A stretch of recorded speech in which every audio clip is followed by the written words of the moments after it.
তোমাদের নিশ্চয়ই জানা আছে বাতাসে ফোলানো বেলুন রেখে দিলে কিছু সময় পরে চুপসে যায়। ঘরের এক কোণায় বাতাসের চেয়ে 2.5 গুণ ভারী ক্লোরিন গ্যাসের বোতলে ছিপি খুলে দিলে ঝাঁঝালো গন্ধ গোটা ঘর ভরে যায়, অথচ বাতাসের চেয়েও সেটা ভারী হওয়া সত্ত্বেও। এই সমস্ত বিষয় নিয়ে আমরা একটু আলোচনা করব, যেটাকে গ্যাসের ব্যাপন ধর্মের সাহায্যে ব্যাখ্যা করা যায় এই ঘটনাগুলো। ঠিক আছে, তো প্রথমে আমরা দেখব গ্যাসের ব্যাপন কাকে বলে। বলতে পারবে গ্যাসের ব্যাপন কাকে বলে? মনে রাখবে যে নির্দিষ্ট উষ্ণতায়, মনে থাকবে নির্দিষ্ট উষ্ণতায় স্থির চাপে কোনো একটা গ্যাস তার আণবিক ভর বা ঘনত্ব নির্বিশেষে আর একটা গ্যাসের মধ্যে স্বতঃস্ফূর্তভাবে অনুপ্রবেশকে বলা হয় গ্যাসের ব্যাপন। বোঝা গেছে? তাহলে ব্যাপন কাকে বলে বলো তো? স্থির উষ্ণতায়, স্থির টি ও পিতে, ঠিক আছে, কোনো গ্যাস তার ঘনত্ব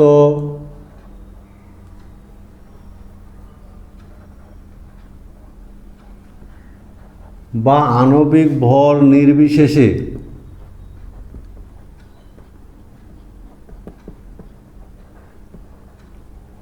অপর একটি গ্যাসের মধ্যে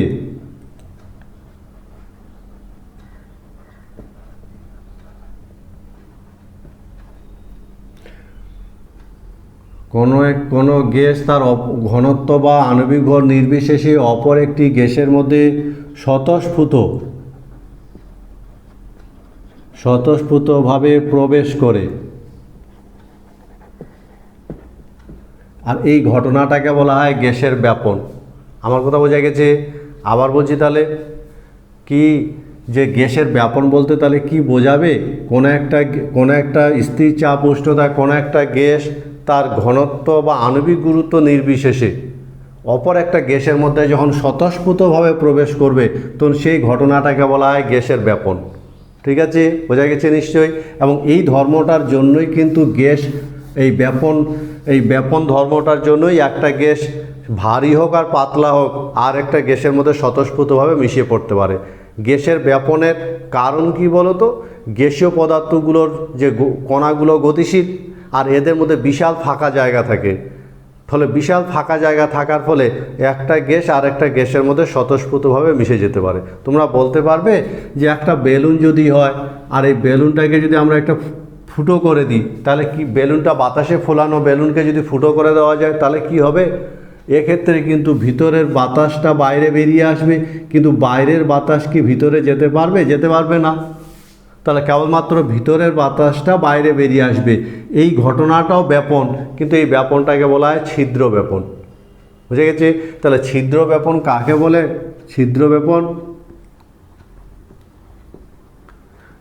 ব্যাপন কাকে বলবো বলো তো? একটা স্থির উষ্ণতায়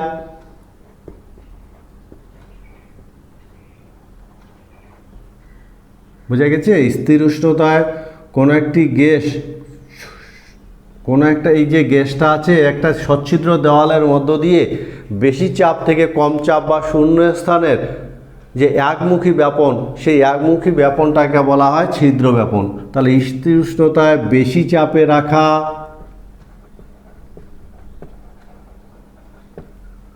কোনো গ্যাস পাত্রের দেওয়ালে ছিদ্র দিয়ে কম চাপ অঞ্চলে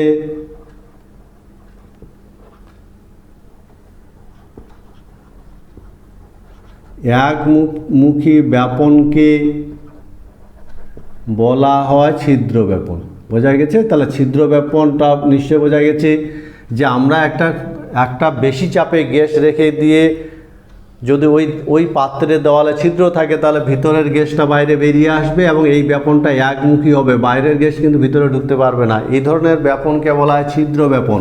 আর ব্যাপন সম্পর্কে নিশ্চয়ই ধারণা, ব্যাপনের বেশ কিছু প্রয়োগ আমাদের চোখের সামনে আমরা দেখতে পাই। যেমন বাতাসে ফোলানো বেলুন রেখে দিলে, মুখ বন্ধ করে রেখে দিলে কিছু সময় পরে সংকুচিত হয়ে যায়, কারণ খালি চোখে দেখা না গেলেও বেলুনের গায়ে সূক্ষ্ম সূক্ষ্ম ছিদ্র থাকে, আর সেই ছিদ্রগুলো দিয়ে ছিদ্র ব্যাপন পদ্ধতিতে বেলুনের ভিতরের বাতাস বাইরে বেরিয়ে আসে বলে বেলুনটা চুপসে যায়। গরমকালে কী করা হয়, গাড়ির যে টায়ারের টিউব বারবার বাতাস দেওয়া হয়, কারণ গরমে তাদের টিউবটা কিছুটা প্রসারিত হয় এবং ভিতরের বাতাস ছিদ্র দিয়ে বাইরে বেরিয়ে আসার ফলে উষ্ণতার উপর যেহেতু নির্ভর করে, সেই জন্য গরমকালে যেহেতু উষ্ণতা বেশি থাকে ফলে সেক্ষেত্রে কিন্তু চাপ বেড়ে যায় এবং ভিতরের বাতাস বাইরে বেরিয়ে আসে বলে ঘন ঘন আমরা বাতাস দিই। সুতরাং এই ঘটনাগুলো বেশ ইন্টারেস্টিং এবং আমরা গ্যাসের ব্যাপন দিয়ে ঘটনাগুলোকে ব্যাখ্যা করতে পারি। ঠিক আছে, তাহলে আমরা যে দেখলাম ব্যাপন আর ছিদ্র ব্যাপন, দু ধরনের ব্যাপন দেখলাম, একটা হলো ব্যাপন আর একটা হলো ছিদ্র ব্যাপন। তাহলে এদের মধ্যে পার্থক্য কীরকম হবে বলো তো? ব্যাপন, ডিফিউশন আর ইফিউশন, ব্যাপন আর ছিদ্র ব্যাপনের মধ্যে কি কি পার্থক্য নজরে আসলো বলো দেখি। যেমন এই যে ব্যাপন যেটা, এটা হলো প্রাকৃতিক একটা ঘটনা, এটা হলো প্রাকৃতিক, আর এটা হলো কৃত্রিম, এটা আর্টিফিশিয়ালি আমরা করি। যেমন ব্যাপন এটা ধীরে ঘটে, ধীর পদ্ধতি, আর এটা দ্রুত পদ্ধতি,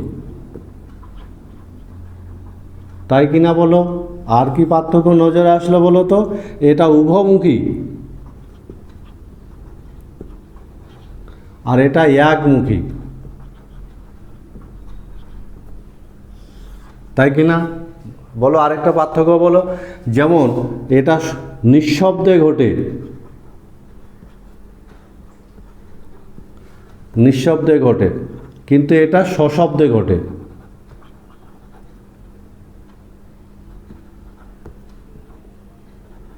মনে থাকবে?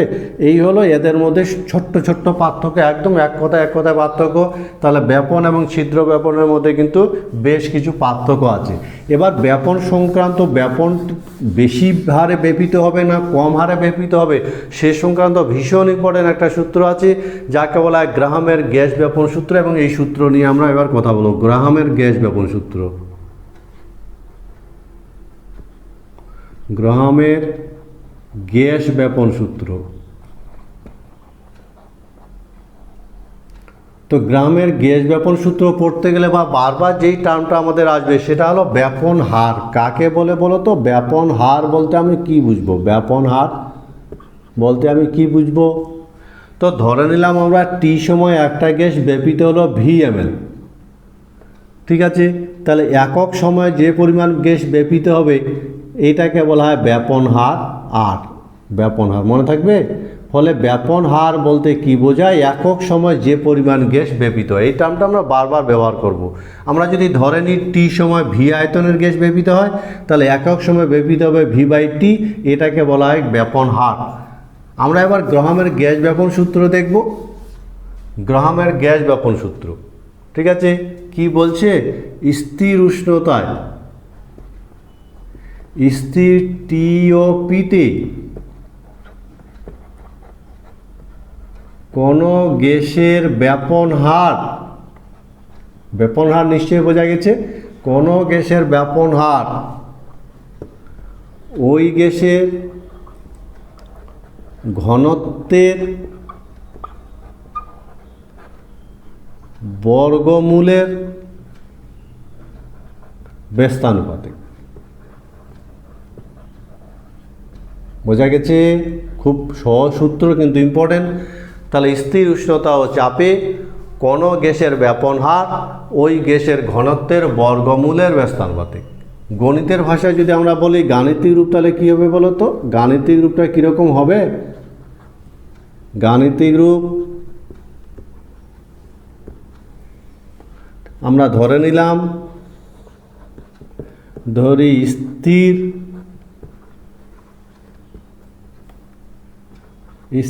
চাপ ও উষ্ণতায়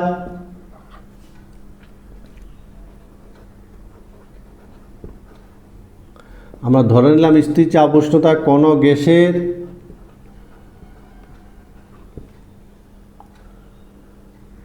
ঘনত্ব সমান D এবং ব্যাপন হার সমান R। অতএব এই সূত্র অনুসারে কি হবে? আর সমানুপাতিক 1/√D और আর সমান K × 1/√D। এটাকে বলা হয় গাণিতিক রূপ গ্রাহামের গ্যাস ব্যাপন সূত্র। তাই হবে কি না, আমরা যদি ধরে নিই কোনো একটা গ্যাসের ঘনত্বর পরিবর্তন যদি আমরা দেখি, একই উষ্ণতার চাপে কোনো একটা দুটি গ্যাস কি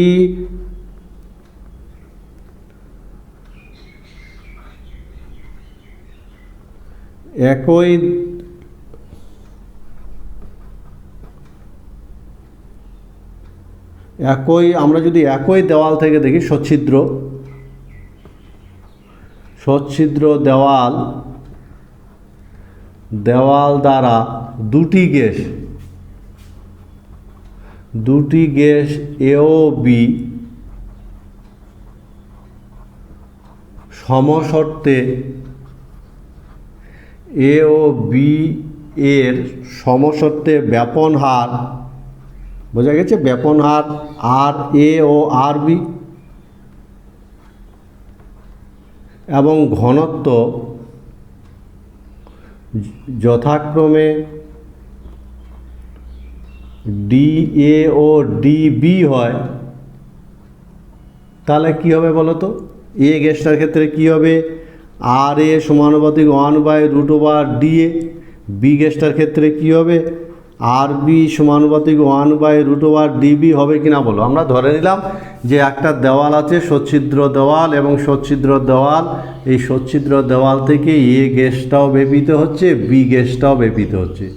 বোঝা গেছে? একই দেওয়াল দিয়ে সমশর্তে দুটো গ্যাস যদি বেপিত হয় এবং এ গ্যাসের যদি ঘনত্ব ধরে নিই ডিএ, বি গ্যাসের ঘনত্ব ডিবি হয়, তাহলে আমরা লিখতে পারবো, এই লাইন লিখতে পারবো। বোঝা গেছে নিশ্চয়ই? একটাকে আরেকটা যদি আমরা ভাগ করে দিই তাহলে কি পাবো বলো তো? ভাগ করে দিলে আমরা পাবো আর এ বাই আর বি সমান √DB/DA। এই একই দেওয়াল দিয়ে যদি দুটো গ্যাস ব্যাপিত হয় তাহলে এক্ষেত্রে ব্যাপন হারের তুলনা করলে আমরা এই জিনিসটা পাবো। এটা হলো গ্রাহামের গ্যাস ব্যাপন সূত্রের গাণিতিক রূপ। বোঝা গেছে? সুতরাং ব্যাপন বলতে আমরা কি বুঝি? একটি গ্যাস তার আণবিক ভর বা আণবিক গুরুত্ব নির্বিশেষে স্বতঃস্ফূর্তভাবে আর একটা গ্যাসের সঙ্গে মিশে যাওয়ার ঘটনাটাকে বলা হয় গ্যাসের ব্যাপন। এ সংক্রান্ত গ্রাহামের সূত্র বলছে যে গ্যাসের ব্যাপন হার কী হবে? তার ঘনত্বের বর্গমূলের ব্যস্তানুপাতিক হবে, ঘনত্বের বর্গমূলের ব্যস্তানুপাতিক হবে। বোঝা গেছে কথাটা? আর এক্ষেত্রে যদি আমরা গাণিতিক রূপটা প্রতিষ্ঠা করতে চাই তাহলে গাণিতিক রূপটা কী হবে বলো তো? আর সমান কে 1/√D। এবং দুটি গ্যাস যদি সমশর্তে একই দেওয়াল দিয়ে বেপিত হয় তাহলে সেক্ষেত্রে আর এ বাই আর বি সমান হবে √DB/DA। বোঝা গেছে নিশ্চয়? এবার আমরা দেখব গ্রাহামের গ্যাস ব্যাপন সূত্র প্রয়োগ করে আমরা কোনো গ্যাসের বাষ্প ঘনত্বের সাথে ব্যাপন হারের সম্পর্ক কীরূপ হবে। বাষ্প ঘনত্বের সাথে ব্যাপন হারের সম্পর্ক, ঠিক আছে? তো দেখো,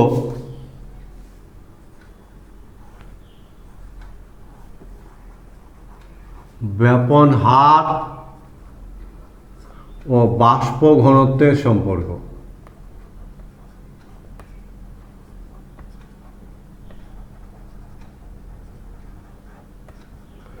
গ্যাসের ব্যাপন হারের সাথে বাষ্প ঘনত্বের সম্পর্ক, ঠিক আছে?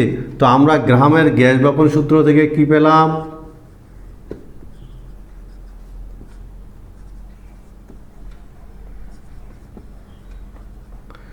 গ্যাস ব্যাপন সূত্র থেকে পাই কি বলতো?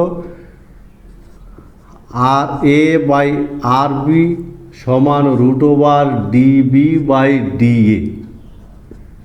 পেলাম কি না বলো তো? ঠিক আছে। আবার আমরা জানি কোনো গ্যাসের ঘনত্বের সাথে বাষ্প ঘনত্বের সম্পর্ক কি? ঘনত্ব সমানুপাতিক বাষ্প ঘনত্ব।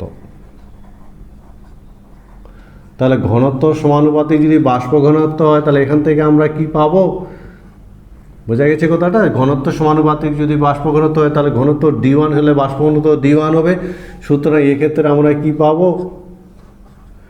DA/DB সমান DA/DB, যেহেতু সমানুপাতিক।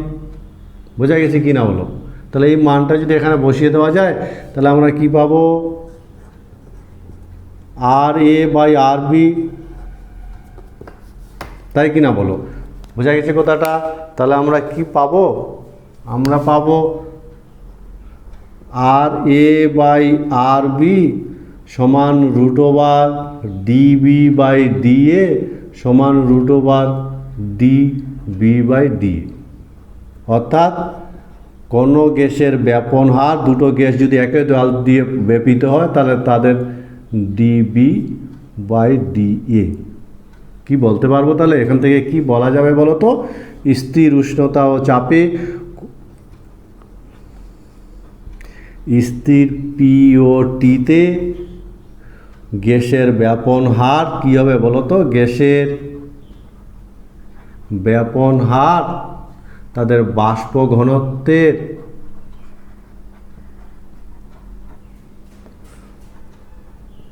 বর্গমূলের ব্যস্তানুপাতিক, তাই কি না? বোঝা গেছে? অর্থাৎ R সমানুপাতিক 1/√D। এই হলো গ্যাসের বাষ্প ঘনত্বের সাথে ব্যাপন হারের সম্পর্ক। বোঝা গেছে? তোমরা বলতে পারবে যে গ্রাহামের যে গ্যাস ব্যাপন সূত্র, ধ্রুবক রাশি কি? ব্যাপন হার ও আণবিক ভরের সম্পর্ক।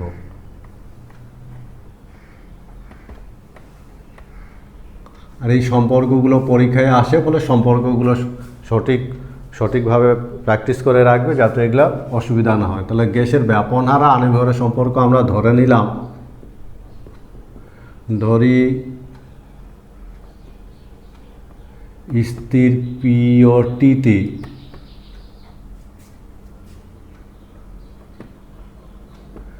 একটি সচ্ছিদ্র দেওয়াল দিয়ে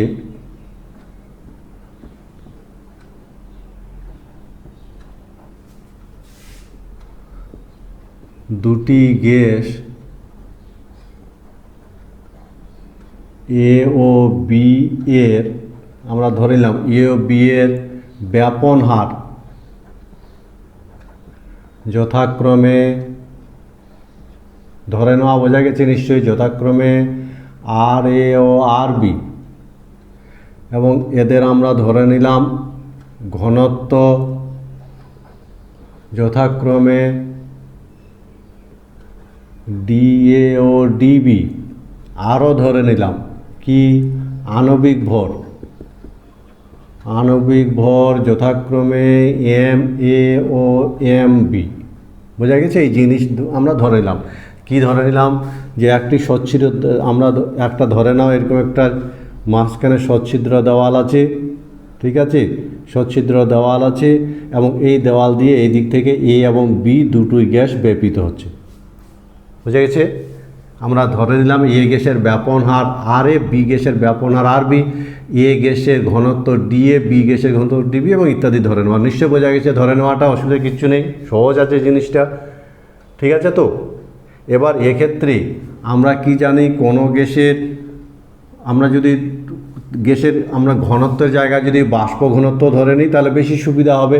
বাষ্প ঘনত্ব ধরে নিলাম, বাষ্প ঘনত্ব DA DB, মনে থাকবে কথাটা? বাষ্প ঘনত্ব ধরে নিলাম, বাষ্প ঘনত্ব, কারণ এর আগের রাশিমালাটাতে আমরা ব্যাপন হারের সাথে বাষ্প ঘনত্বের সম্পর্ক পেয়েছি। আমরা কি জানি গ্রাহামের গ্যাস ব্যাপন সূত্র থেকে? বলো তো কি জানি? আমরা জানি কোনো এরকম সচ্ছিদ্র দেওয়াল দিয়ে যদি দুটি গ্যাস একই শর্তে ব্যাপিত হয় তাহলে সেক্ষেত্রে আমরা জানি RA/RB সমান √DB/DA, তাই তো? বাষ্প ঘনত্বের বর্গমূলের ব্যস্তানুপাতিক, এই সম্পর্কটা আমাদের জানা। আবার আমরা জানি কি? কোনো গ্যাসের বাষ্প ঘনত্ব সমান আণবিক ভর বাই 2, এটাও আমাদের জানা। কোনো গ্যাসের আণবিক ভর তার বাষ্প ঘনত্বের দ্বিগুণ, অর্থাৎ এখান থেকে আমরা কি পাই? D সমান M/2, তাই কিনা বলো তো? তাহলে এই জায়গা থেকে কি হবে বলো তো? D1 সমান M1/2 এবং D2 সমান কী হবে M2/2। আমরা যদি ভাগ করে দিই তাহলে কি পাবো D1/D2, অর্থাৎ আমরা যদি 1 2 না দিয়ে AB লিখি তাহলে কি হবে DA সমান MA/2 এবং DB সমান কি হবে MB/2। তাহলে DA/DB সমান কি হবে বলো, DA/DB সমান কি হবে, বুঝে গেছে? MA/MB এই মানটাকে আমরা বসাবো, এই মানটাকে এখানে বসাবো। তাহলে আমরা কি পাবো বলো তো, RA/RB সমান √MB/MA। এই হলো কোনো গ্যাসের আণবিক ভরের সাথে ব্যাপন হারের সম্পর্ক। কোন জায়গা বোঝা গেল না? তাহলে কি সম্পর্কটা কি হবে বলো তো, স্থির টি ও পিতে গ্যাসের ব্যাপন হার তার আণবিক ভরের বর্গমূলের ব্যস্তানুপাতিক।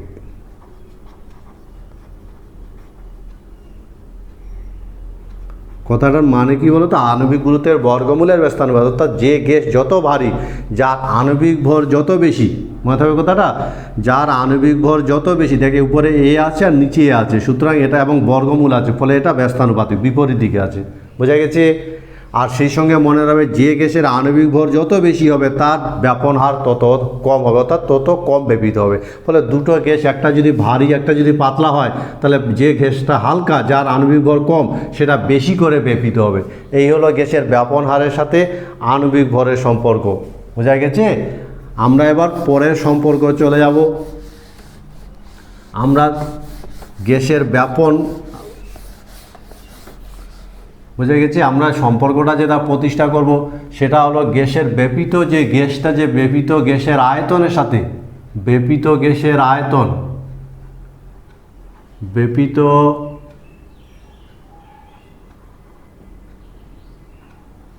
আয়তন ও আণবিক ভরের সম্পর্ক। ঠিক আছে? তো আমরা ধরে নিলাম যে একটা একই রকম এই জায়গাটা আমরা ধরে নিলাম একটি সচিত্র দেওয়াল দিয়ে এ গ্যাসের ব্যাপন হার এত, ডি গ্যাসের ব্যাপন হার এত, এই কথা বুঝে গেছে? ধরে নিলাম, এবং সেই সঙ্গে মনে রাখবে যে আমরা যে মাঝের লাইনটাকে একটু চেঞ্জ, এই লাইনটাকে একটু চেঞ্জ করে দিই। ধরে নিলাম দুটি গ্যাস এ ও বি এর ব্যাপন হার আমরা ধরে নিলাম, ব্যাপন হার যথাক্রমে RA ও RB, বুঝে গেছে? আর সেই সঙ্গে আমরা ধরে নিলাম সময় টি সময়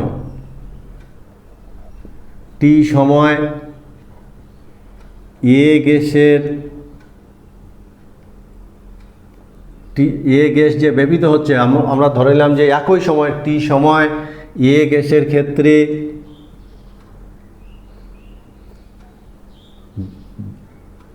ব্যাপিত গ্যাসের আয়তন, ব্যাপিত গ্যাসের আয়তন VA এবং বি গ্যাসের ক্ষেত্রে ব্যাপিত গ্যাসের আয়তন VB ধরে নিলাম। বোঝা গেছে কথাটা? আবার বলছি যে মনে করো একটা এই যে একটা সচ্ছিদ্র দেওয়াল দিয়ে এ এবং বি গ্যাস ব্যাপিত হচ্ছে, এটা নিশ্চয় বোঝা গেছে। এরা একই উষ্ণতা এবং চাপে আছে। আমরা ধরে নিলাম টি সময়, মনে থাকবে কথাটা, এটা ইম্পর্টেন্ট কথা এখানে, যে একই সময় এ গ্যাস যে পরিমাণ ব্যাপিত হয় তার আয়তন VA এবং ওই একই সময় টি সময় বি গ্যাস যে ব্যাপিত হয় তার আয়তন যদি হয় VB। বোঝা গেছে কিনা বলো? ঠিক আছে?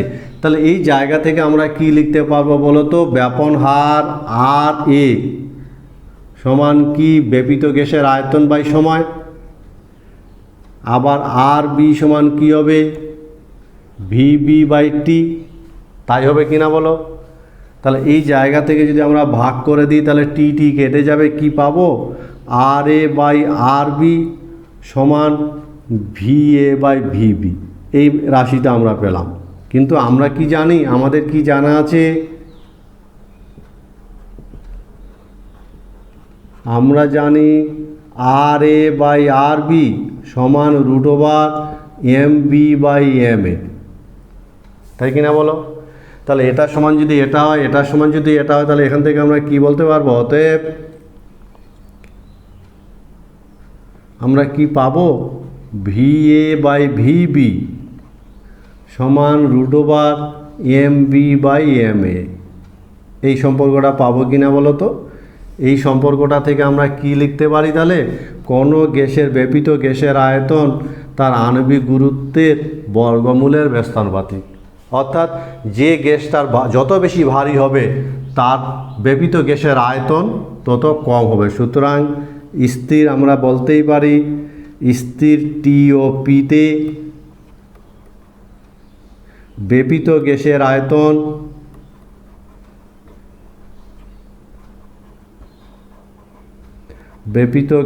আয়তন কি হবে? তার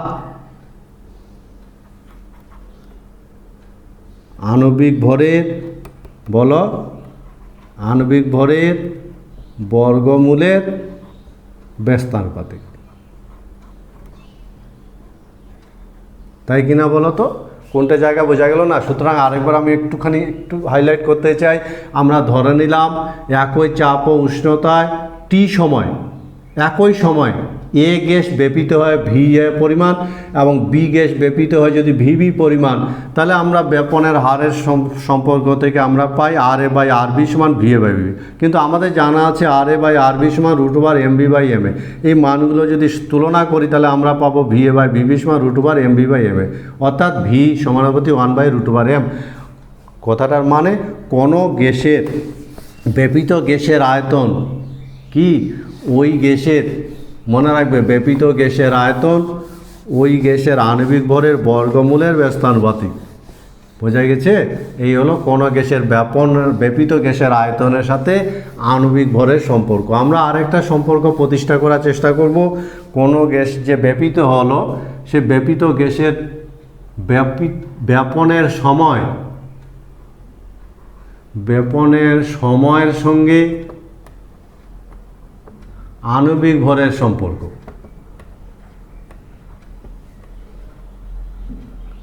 তোমরা বলতে পারবে কোনো গ্যাসের যে গ্যাসটা যে ব্যাপিত হচ্ছে সেই গ্যাসে ব্যাপিত গ্যাসের আয়তনের সাথে আণবিক ঘনত্বের সম্পর্ক কীরূপ? আবার বলছি, গ্যাসের ব্যাপিত গ্যাসের আয়তনের সঙ্গে গ্যাসের আণবিক ভরের সম্পর্ক কীরূপ? আমরা এবার এই সম্পর্কটা প্রতিষ্ঠা করার চেষ্টা করব। সেজন্য আমরা ধরে নিলাম,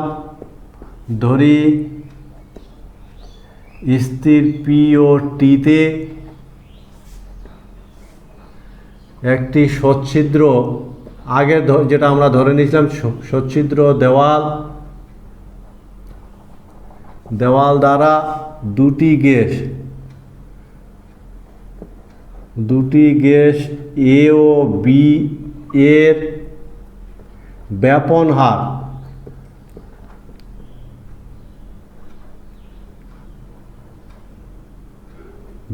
হার যথাক্রমে RA ও RB। এটা ধরে নিতে হচ্ছে, বারবার বুঝতে পারছো? বোঝা গেছে আমার কথাটা? ব্যাপন হার RA ও RB। এবং সেক্ষেত্রে আমরা ধরে নিলাম যে একটা ভি আয়তনের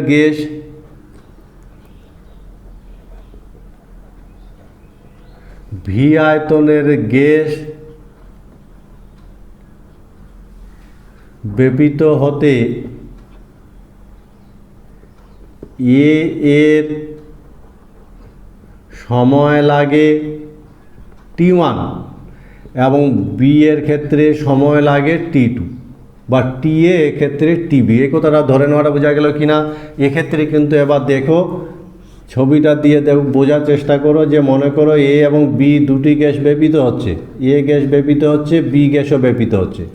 আমরা ধরে নিলাম এরা ভি আয়তনের গ্যাস, এ গ্যাসের ভি আয়তন ব্যাপিত হওয়ার জন্য সময় লাগছে T1 এবং বি গ্যাসের ক্ষেত্রেও ভি আয়তন ব্যাপিত হতে সময় লাগছে T2 বা TA TB। কথাটা বোঝা গেছে? তাহলে যদি তাই হয় তাহলে ব্যাপনের সূত্র থেকে, ব্যাপনার থেকে আমরা কি বলতে পারবো বলো তো? অতএব কি হবে? এ গ্যাসের ক্ষেত্রে ব্যাপন হার সমান V/TA এবং বি গ্যাসের ক্ষেত্রে কি হবে? ব্যাপন হার সমান ব্যাপিত গ্যাসের আয়তন বাই প্রয়োজনীয় সময়। আমরা যদি ভাগ করে দিই তাহলে সেক্ষেত্রে VB কেটে যাবে, তাহলে RA/RB পাবো তো? আর এ বাই আর বি সমান কী হবে, বোঝা গেছে? তাহলে টি বি বাই টি আমরা এটা পেলাম। কিন্তু আমরা কি জানি বলো, ব্যাপনের সূত্র থেকে আমরা জানি কোনো গ্যাসের ব্যাপন হার তার আণবিক ভরের সাথে কীরকম সম্পর্ক, এম বি বাই এম এ, তাই কিনা বলো?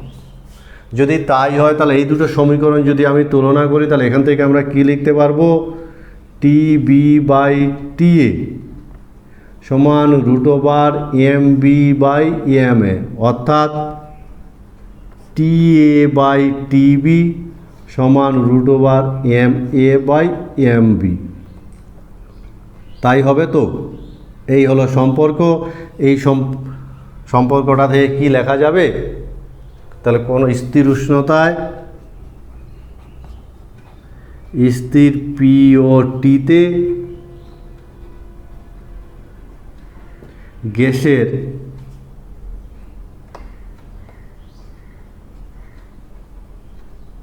যে ব্যাপিত গ্যাসের বা ব্যাপনের জন্য, মনে রাখবে স্থির পি ও টিতে কোনো গ্যাসের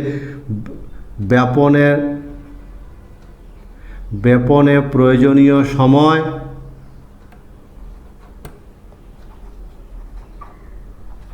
তার আণবিক ভরের বর্গমূলের সমানুপাতিক।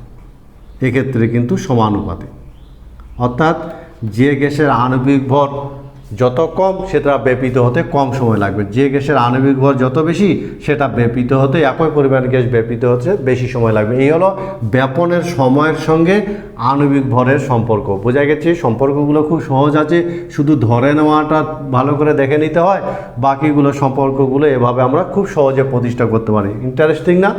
ভালো লাগছে না? খুব সহজ আছে। এবার আমরা দেখব গ্রাহামের গ্যাস ব্যাপন সূত্রের প্রয়োগ। এই সূত্রটাকে আমরা কি কাজে লাগাতে পারি, গ্রাহামের গ্যাস ব্যাপন সূত্রর আমরা প্রয়োগ দেখব।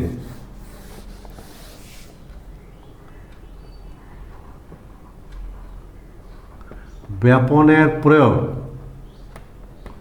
কি কাজে লাগে বলো তো? ব্যাপন, আমরা ব্যাপনের সাহায্যে কি করতে পারি, গ্যাসের আণবিক ভর নির্ণয় করা যায়, আণবিক ভর নির্ণয় করা যায়। কিভাবে?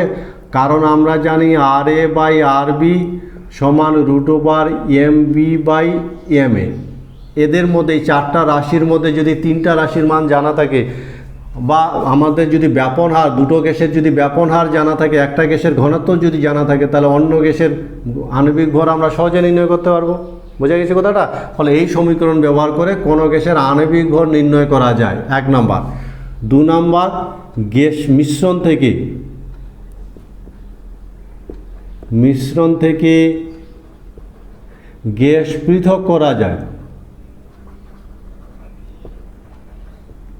কিভাবে? দুটো গ্যাস যদি থাকে, দুটো গ্যাস মনে করো দুটো গ্যাস মিশে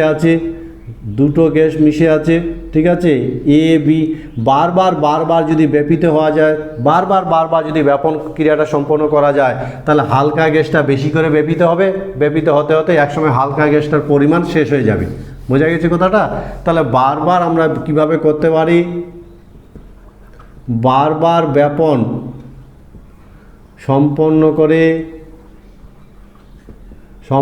করলে হালকা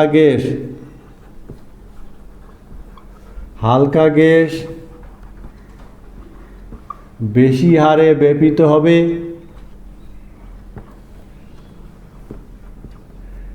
এবং এক সময়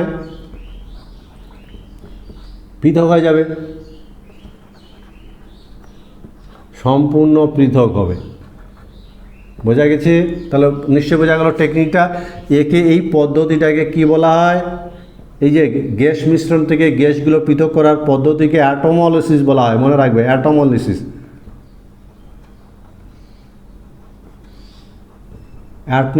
বলা হয়। বোঝা গেছে কথাটা? তাহলে ব্যাপন প্রক্রিয়ার মাধ্যমে কোনো একটা গ্যাস মিশ্রণকে পৃথক করার যে টেকনিকটা, সেই টেকনিকটাকে অ্যাটমোলিসিস বলা হয়। 3 নম্বর প্রয়োগ কি বলতো? এই যে ব্যাপন নীতিটাকে কাজে লাগিয়ে খনিতে নিশ্চয় তোমাদের জানা আছে খনিতে মিথেন গ্যাসের উপস্থিতি, মিথেনের উপস্থিতি শনাক্ত করতে, উপস্থিতি শনাক্ত করতে বিপদসূচক ঘণ্টা, মনে আছে নিশ্চয়, বিপদসূচক ঘণ্টাতে ব্যাপনের প্রয়োগ আছে, ব্যাপনের নীতির প্রয়োগ। আর এই হলো এদের ব্যাপনের প্রয়োগ। নিশ্চয়ই বুঝতে পারছো যে ব্যাপন যথেষ্ট ইম্পর্ট্যান্ট একটা টার্ম। একটা গ্যাস আর একটা গ্যাসের মধ্যে স্বতঃস্ফূর্তভাবে অনুপ্রবেশকে যদি ব্যাপন বলে, এবং ব্যাপনের এই যে গ্যাসের এই ধর্মটার সাহায্যে আমরা কি করতে পারি, কোনো একটা অজানা গ্যাসের আণবিক ভর নির্ণয় করতে পারি। একসঙ্গে মিশে আছে দুটো গ্যাস, বারবার যদি ব্যাপিত হতে দিই তাহলে হালকা গ্যাসটা বেশি হারে ব্যাপিত হবে এবং একসময় সম্পূর্ণ পৃথক হয়ে যাবে। এই টেকনিকটাকে অ্যাটোমোলিসিস বলে। এছাড়া মিথেনে দুর্ঘটনা এড়াবার জন্য মিথেনে যাতে খনিতে মিথেন গ্যাস উপস্থিত আছে কিনা, মিথেন গ্যাস তৈরি হলো কিনা, এর উপস্থিতি জানার জন্য যে আমরা বিপদ সূচক ঘণ্টা ব্যবহার করি, সেখানে কিন্তু ব্যাপন নীতিতে সেই ঘণ্টাটা কাজ করে। বোঝা গেছে? কোনো অসুবিধা তোমরা বলতে পারবে যে যদি দুটো গ্যাস একটা সচ্ছিদ্র দেওয়াল দিয়ে ব্যাপিত হয়, একটা ভারী একটা পাতলা, তাহলে কার ব্যাপন হার বেশি হবে? হাইড্রোজেন আর অক্সিজেনের ব্যাপন হারের অনুপাত নির্ণয় করতে হবে। এটা ব্যাপনের অঙ্ক, খুব সহজে আমরা করতে পারি। তো হাইড্রোজেন আর অক্সিজেনের ক্ষেত্রে বলেছে এবং সমশর্তে বলেছে, একই উষ্ণতা চাপে। আমরা জানি, তাহলে আমি ধরে নিলাম কি বলতো, ধরি হাইড্রোজেনের ব্যাপন হার RH2, তাহলে হাইড্রোজেনের আমরা ধরে নিলাম H2 এর ব্যাপন হার RH2 এবং O2 এর ব্যাপন হার RO2। আমরা জানি H2 এর আণবিক ওজন কত বলতো, আণবিক ভর 2, তাই কি না? আর O2 এর আণবিক ভর কত, 32। ফলে এই মানগুলো আমরা বসাবো। আমাদের কি ব্যাপনের সূত্র থেকে আমরা কি জানি? আমরা জানি RH2/RO2 সমান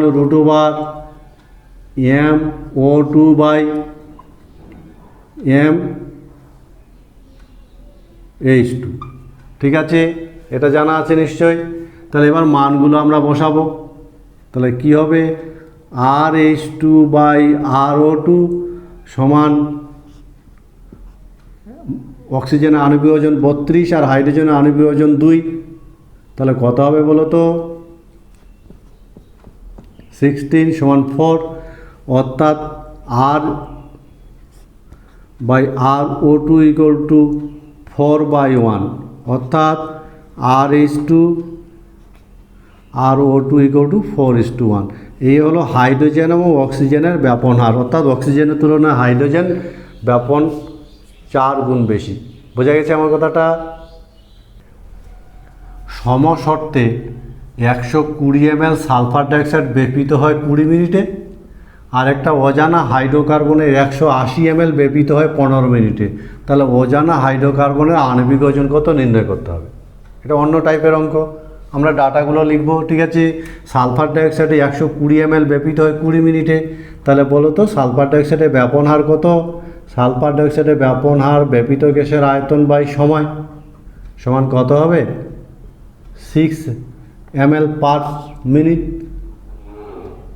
একই রকম বলো তো অজানা গ্যাসটা ব্যাপিত হয় কত? 180 ml। তাহলে অজানা হাইড্রোকার্বনটা আমি ধরে নিলাম CXHY, যেহেতু হাইড্রোকার্বন বলেছে। ঠিক আছে, অজানা হাইড্রোকার্বন কত হবে? 180/15। বুঝে গেছে? তাহলে 180/15 এর একটা মান পাবো।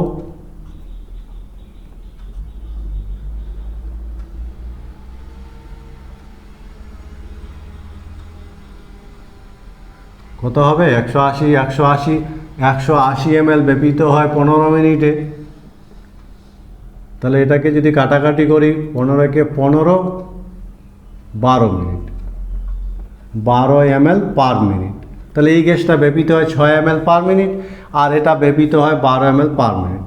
বুঝে গেছে? আমরা এক্ষেত্রে এবার গ্যাসটার সালফার ডাইঅক্সাইডের আণবিক ওজন জানা আছে, কত হবে বলো তো? সালফার ডাইঅক্সাইড সালফার 32 আর অক্সিজেন 1632, ফলে আর আণবিক ওজন 64। আমরা হাইড্রোকার্বনের আণবিক ওজন বের করব। হাইড্রোকার্বনটার আণবিক ওজন কত হবে আমাদের কি জানা আছে বলো তো? আমরা জানি কোনো গ্যাসের ব্যাপন হার, তাহলে SO2 বা S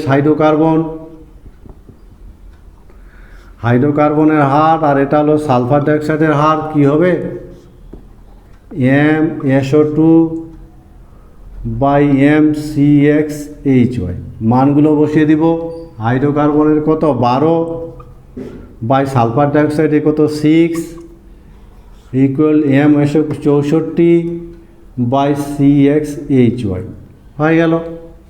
এবার এটাকে যদি সরলীকরণ করি তাহলে CxHy এর মান পাওয়া যাবে 16। সুতরাং হাইড্রোকার্বনটির আণবিক ওজন হবে 16। সমশর্তে ইউরেনিয়াম 235, ইউরেনিয়াম হেক্সাফ্লোরাইড এবং ইউরেনিয়াম হেক্সাফ্লোরাইড, এই যে আইসোটোপ দুটো আছে, এদের ক্ষেত্রে আপেক্ষিক ব্যাপন হার নির্ণয় করতে হবে। কত হবে বলো তো? আপেক্ষিক ব্যাপন হার। ঠিক আছে, তো আমরা এদের আণবিক ওজন আমরা ধরে নিলাম ইউরেনিয়াম হেক্সাফ্লোরাইড যেটা 235, এর ব্যাপন হার R1। ঠিক আছে, আর এর আণবিক ওজন কত হবে বলো তো? আণবিক ওজন কত হবে?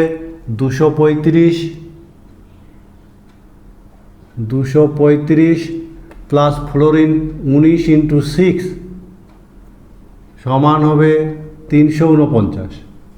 ঠিক আছে, আর অন্যটার ক্ষেত্রে ইউরেনিয়াম হেক্সাফ্লোরাইড 238, 35, 36, 37, 38, 3 বেশি, তাহলে এর ব্যাপন হার ধরে নিলাম R2 এবং এর আণবিক ওজন হবে কত? 238 প্লাস 19 × 6 352। তাহলে আণবিক ওজন পেয়ে গেলাম এবং ব্যাপন হারের তুলনা করব। আমরা কি জানি? আমরা জানি R1 বাই R2 সমান √M2 বাই M1। মানগুলো বসিয়ে দিব। ইউরেনিয়াম 238 এর আণবিক ওজন কত? 352, আর 35 কত? 349। সুতরাং R1 বাই R2, এটা যদি আমরা ক্যালকুলেটারে এই মানটা বসাই, তাহলে এই ক্যালকুলেটারের মানটা আমি লিখে রেখেছি, এই মানটা আমরা পাবো 1.00428, অর্থাৎ R1 বাই R2 সমান এত হবে। সুতরাং এদের ব্যাপন হারের যদি আমরা আপেক্ষিক ব্যাপন হার নির্ণয় করি, তাহলে আপেক্ষিক ব্যাপন হার হবে এত। একটি গ্যাসের ব্যাপন হার অক্সিজেনের যদি 4 গুণ হয়, তাহলে ওই গ্যাসটার আণবিক ওজন কত হবে? বোঝা গেছে অঙ্কটা? একই শর্তে কোনো গ্যাসের ব্যাপন হার অক্সিজেনের 4 গুণ হলে আণবিক ওজন কত হবে? এই অঙ্কটা তোমরা করবে। আর এরই সাথে আমার ক্লাসের আজকে আমরা যা পেলাম, কি পেলাম বলো তো? খুব ইন্টারেস্টিং একটা টার্ম, গ্যাসের ব্যাপন। গ্যাস ভারী হোক বা পাতলা হোক, দুটো গ্যাস একে অপরের সংস্পর্শে আসলে স্বতঃস্ফূর্তভাবে মিশে যায়। সে কারণে তো ক্লোরিন বাতাসের চেয়ে 2.5 গুণ হওয়া সত্ত্বেও বাতাসে ভেসে এসে নাকে ঝাঁঝালো গন্ধ আমরা অনুভব করি। এবং ব্যাপনের প্রয়োগ আমরা দেখেছি বিভিন্ন জায়গায়, কিন্তু ব্যাপন নীতিটাকে কাজে লাগিয়ে অটোমোলিসিস গ্যাস মিশ্রণকে পৃথক করা হয়। খনিতে মার্স বা মিথেন গ্যাসের উপস্থিতি জানার জন্য ব্যাপন নীতিতে প্রতিষ্ঠিত আছে ডেভিডের যে নিরাপত্তাবাদী। সুতরাং ব্যাপন সম্পর্কে তোমাদের একটা কংক্রিট কনসেপশন তৈরি হবে, এই প্রত্যাশা রেখে আজকে ক্লাসটা এখানে শেষ করছি।